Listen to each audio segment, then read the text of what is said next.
Assalomu alaykum va rahmatullohi va barakatuh. Mana biz pechkamiz bitib qoldi. Batken oblasi Qadamjon rayoniga qarashli Haydarkon shaharchasimi shunaqa joydan katta duxovka qo'ydik oldiga. Kul oladigan joyga tortma qo'ydik, sredniy eshik va orqasiga list qo'ydik. Pechkamiz mana yonyapti. Ana bunisi tortma.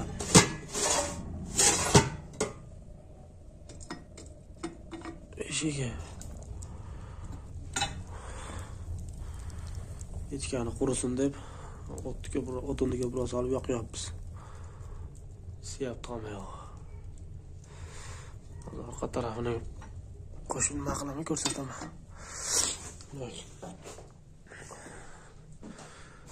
Devorlari sinchi degan, sinchi 10 cm ekan, peregorodkasi 10 cm dan oshiqroq ekan. Shu sababdan pechka orqaga chiqdi. Hozir machekalari mana shu rodbom bilan suvashib boradi. Spakirovka qilishadi. Hozir sizlarga orqa tarafini ham ko'rsataman. Ozgina qorong'uroq ekan orqa tarafi.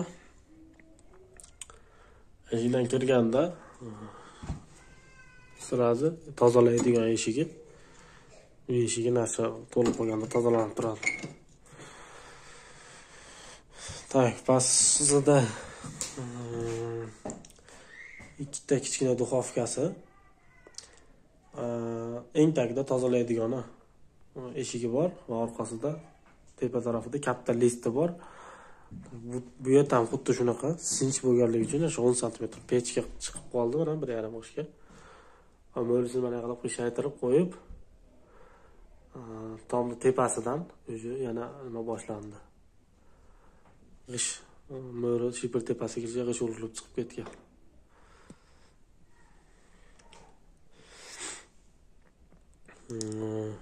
O't yonadi. Hozir buni sistemasi boshqacharoq bo'lgan. O't mana duxovkaning oldida yonadi va mana duxovkaning oldiga maydadan tushib ketadi pastga, eshikgacha. Bu tarafga o'tib turib, mana devorning oldidan chiqadi.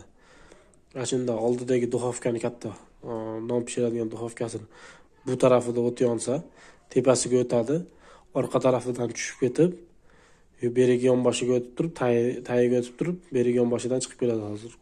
O'tmayadan chiqib keladi tutun. Bu yerdan chiqadi mana tepagacha. Ham 3 ta kanal. Bu yoqqa mana shu oddiylar.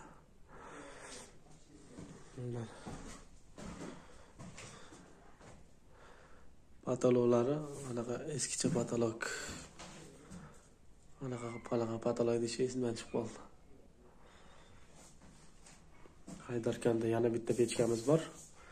Unisicha boshqacharoq bo'ladi. Keyingi videolarda kutib turasizlar. Inshaalloh uni ham chiqaramiz. Tashqarida o'choq qildik. O'choqni ertaga inshaalloh esimizdan chiqib qolmasa, uni ham videoga olib qator ko'rsatib o'tamiz.